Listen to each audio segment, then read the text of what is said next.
El daño ecológico puro es cuando usted, por ejemplo, causa un daño tan enorme que afecta el cambio climático, que extingue una especie de la diversidad biológica, son irreparables.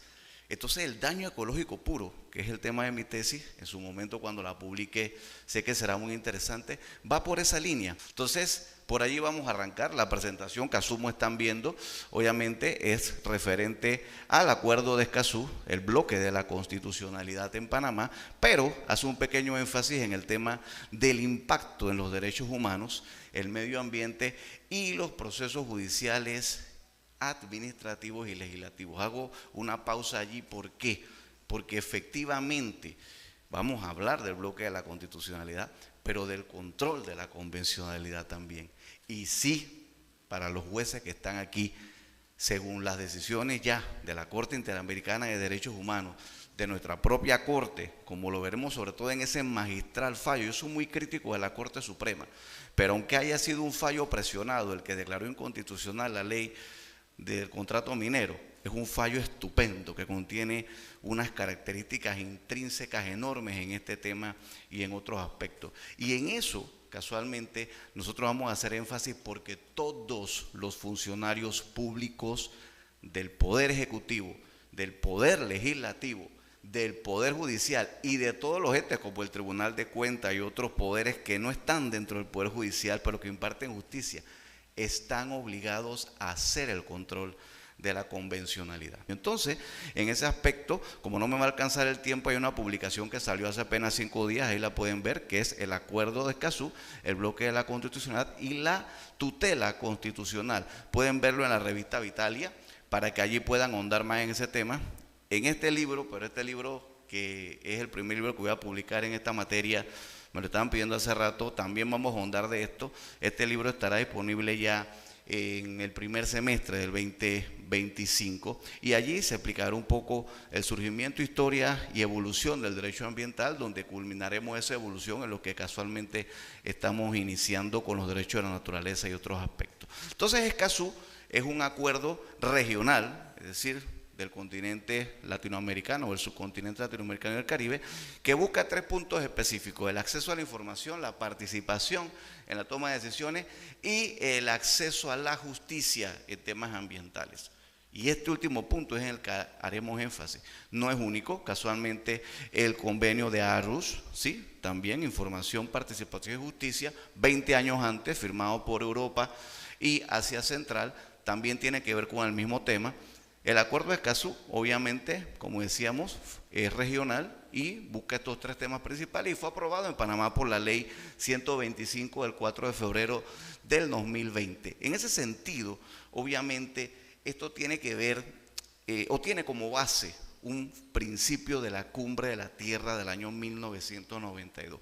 Ahí están todos los principios del derecho ambiental que muchos jueces y muchos administradores de justicia no se dan cuenta cuando fallan, que muchos de los principios nacieron en la Cumbre de la Tierra. Bueno, Escazú está basado en el principio 10 de la Cumbre de la Tierra y este principio 10 obviamente también fue el precedente para el acuerdo o el convenio de Aarhus, ¿sí?, que tratan del mismo tema en 2 regiones distintas. 5 objetivos principales: acceso a la información ambiental, acceso a la participación pública en decisiones, acceso a la justicia ambiental, promoción de la cooperación y capacitación y la protección de los defensores ambientales. La profesora Esmeralda lo sabe, el problema es que en el resto de los países de América los abogados y protectores del tema ambiental han sido asesinados, literalmente asesinados por los intereses creados. En Panamá no hemos llegado a eso, pero sí se nos ha impedido a los abogados que intentamos acceder a la justicia ambiental presentar los recursos. Para muestra lo que ocurrió con el tema de la mina el año pasado. Fuimos varios los abogados que intentamos activar por primera vez correctamente la figura de la advertencia de inconstitucionalidad, que ya lo decía César Quintero, que la advertencia de inconstitucionalidad cabe en cualquier proceso legislativo, administrativo, judicial, y no se nos permitió.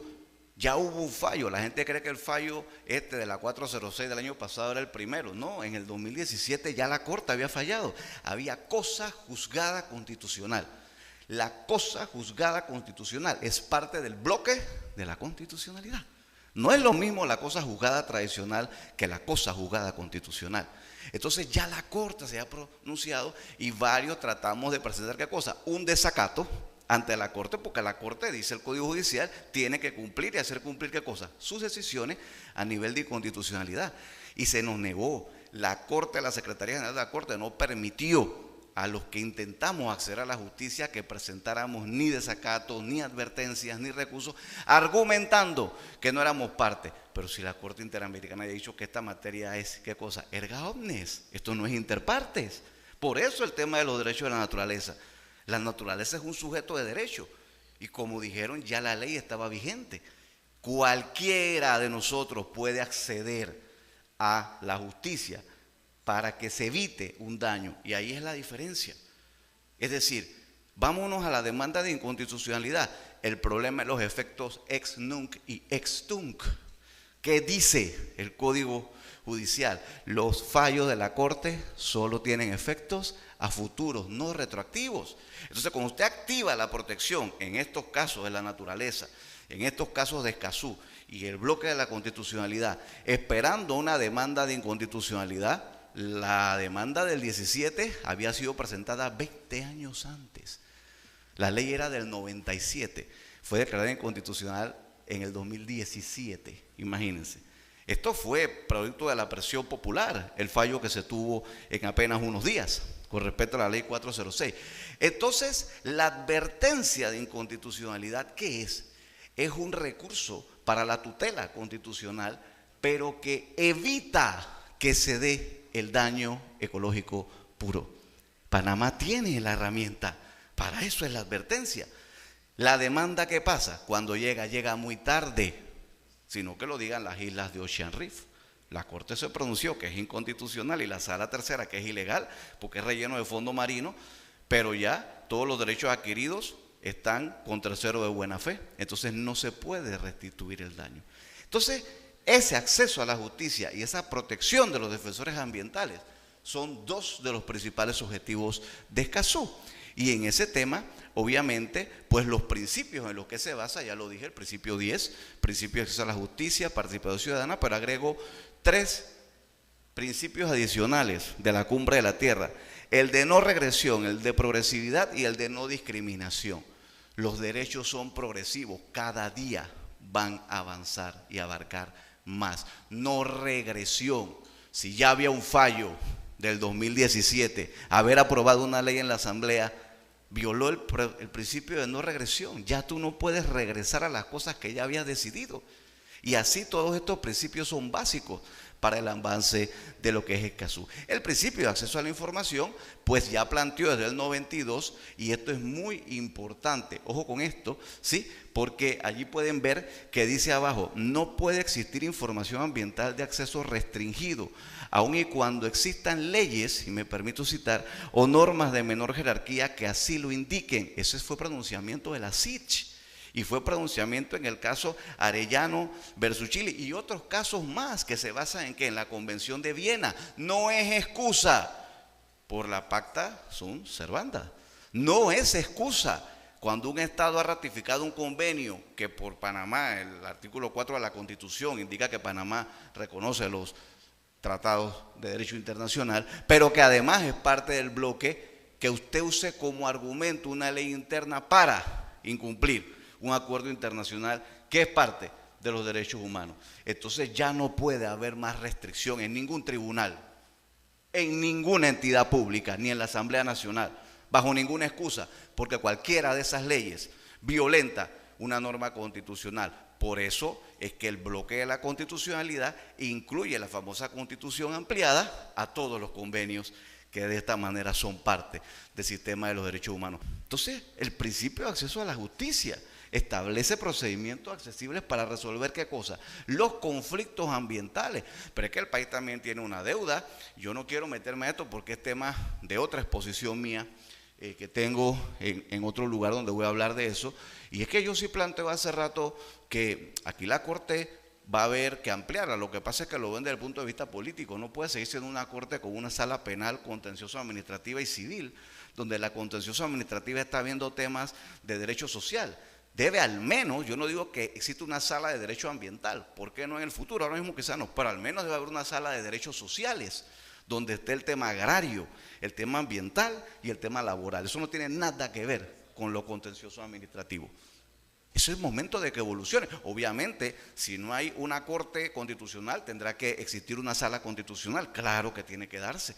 Entonces, quizás tenemos que tener una corte de 15 o 18 magistrados, eso hay que hablarlo. Pero es que, ¿cómo accedes entonces a la justicia si la corte no quiere admitirte las advertencias de inconstitucionalidad y los funcionarios no entienden cuando tú le estás advirtiendo que una norma está violentando ¿qué cosa? Una disposición en cuanto a Escazú y a otros temas, porque Escazú no es el único acuerdo. Entonces es un poco complicado. El principio de participación ciudadana busca eso. Ese es el principio también de la democracia activa, ¿sí? Específicamente el principio de participación ciudadana en todos los temas donde está involucrado la materia del medio ambiente nos lleva a ¿qué cosa? A ver la relación entre el derecho, los derechos humanos y el medio ambiente. Y la participación ciudadana es fundamental en ese aspecto. Entonces, obviamente, son normas que reconocen, decía la profesora, la dignidad de todos los seres humanos. El preámbulo en la Constitución habla precisamente de eso. Y el preámbulo de nuestra Constitución es parte también del bloque de la constitucionalidad. La gente lee el artículo 1 para abajo, eso no es así, ¿sí? Entonces, casualmente, cuando se adoptó en las Naciones Unidas, ¿sí?, el tema de que el derecho a un medio ambiente sano y libre de contaminación es un derecho humano, fue casualmente en el año 2022, ¿sí? Pero en el año 2022 que se adoptó, lo veremos ahorita eso, previamente se tenían otros elementos. ¿Cuáles son esos elementos? Los que están viendo en pantalla, ¿sí? Panamá ratifica el protocolo de San Salvador mediante la ley 21 del 22 de octubre del 92, pero adivinen qué, ese protocolo que está adjunto a la Convención Interamericana, en su artículo 11 ya lo decía, desde hace casi 30 años o más de 30 años, ¿sí?, que los derechos a un medio ambiente sano son precisamente parte de los derechos humanos. Entonces, estamos descubriendo el agua tibia ahora con estas leyes novedosas, pero es que esto viene desde finales de los 80, que en Panamá no nos hubiéramos dado cuenta es otra cosa. Entonces, ahí claramente se ve, el artículo 11 indica, obviamente, toda persona tiene derecho a vivir en un medio ambiente sano y a contar con servicios públicos básicos. Ahí está. Pero la Convención de los Derechos del Niño y la Niña también plantea que es uno de los derechos del niño y la niña vivir en un medio ambiente sano y libre de contaminación. Panamá también lo ha ratificado, ¿sí? Entonces, cuando las Naciones Unidas aprueba hace 2 años, en el 2022, la resolución 76300, por la cual se reconoce, no hace más que ya ahora ampliar a nivel mundial lo que aquí en América habíamos reconocido hace rato y que Panamá había ratificado, y que Escazú lo que plantea es que todo esto tiene que cumplirse, porque ahí viene la dicotomía. A veces muy criticado el derecho ambiental en el debate de lo que se llama soft law y hard law, es decir, la ley dura y la ley suave.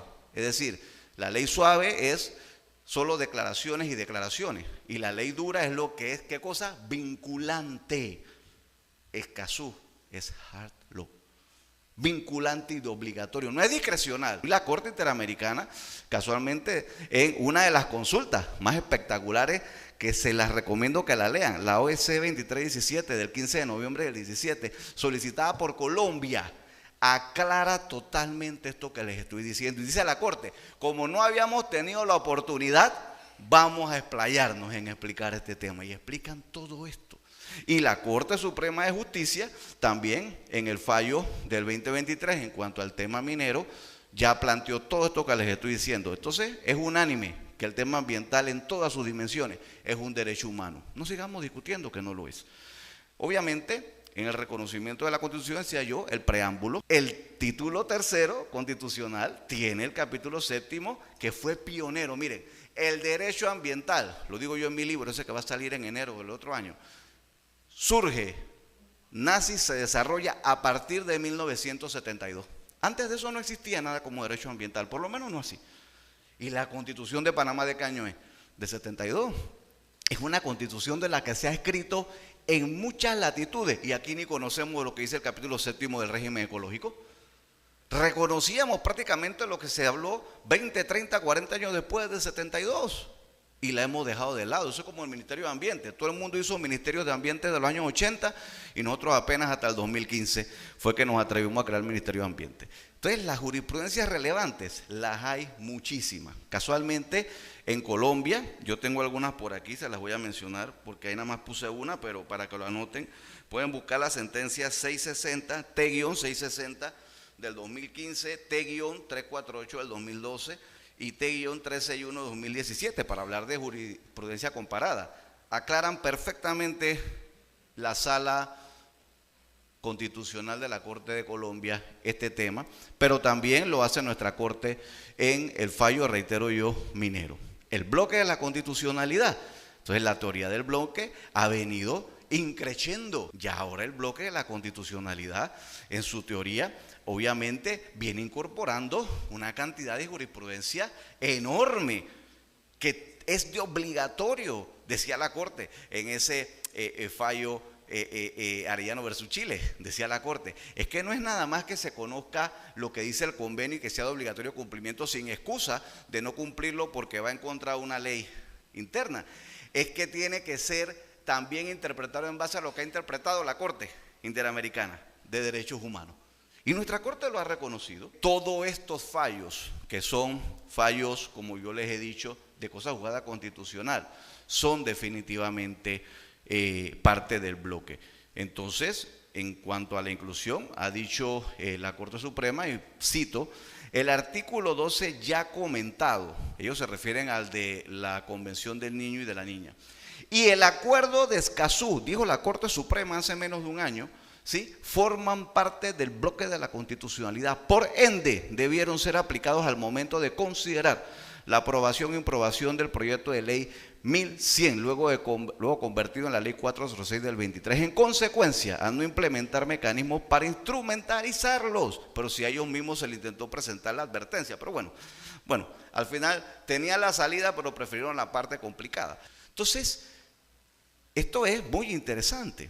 De alguna manera divulgar más esto que hoy estamos haciendo, y por eso yo le agradezco al instituto que haya puesto este tema procesal, porque por si no ha quedado claro lo que yo les estoy transmitiendo, es que en cualquier proceso comercial, civil, laboral, penal, aplican estos principios. Es que el derecho ambiental es no solo transversal, sino ascendente, y es, ¿qué cosa? De prelación. Todos los principios que aquí se aplican, si por ejemplo en un caso comercial, según lo que ahí se vea, hay un aspecto que está violentando el Acuerdo de Escazú, usted lo puede alegar ante el juez, y el juez, en advertencia de inconstitucionalidad, va a tener que hacer la consulta, pero él tiene que aplicar, ¿qué cosa? El control de la convencionalidad. Entonces, esto no es para un caso nada más lo que están creyendo, que es como no es jurisdicción ambiental. El tema ambiental rompió paradigmas. Es parte del bloque ¿de qué? De la constitucionalidad. Y eso aplica en cualquier jurisdicción. Pero mire lo que dijo la Corte, y con eso termino, en el fallo de ahorita contra la ley 406. Ahí se corta un poquito, pero se los leo más o menos. En referente al conflicto entre los convenios de otra índole y ambientales, ¿sí?, ¿qué indicó la Corte Suprema en este fallo? Frente a cualquiera de las otras leyes que aprueban convenciones internacionales ambientales como Escazú, cambio climático y entre otras, está por encima el tema ambiental que lo referente a cualquiera de esos convenios. Y falla diciendo que efectivamente, al tener un choque entre dos instrumentos internacionales, todo esto de las inversiones y lo económico no tiene la característica de bloque de la constitucionalidad. ¿Qué les parece? Así está en el fallo que declaró inconstitucional el contrato minero, y eso rompe todas estas discusiones de arbitraje y de argumentaciones, y de verdad que son paradigmas, porque estoy seguro que muchos abogados no los han leído. Así que bueno, ya con ese tema pues no me queda más que darle muchas gracias por su atención y bendiciones.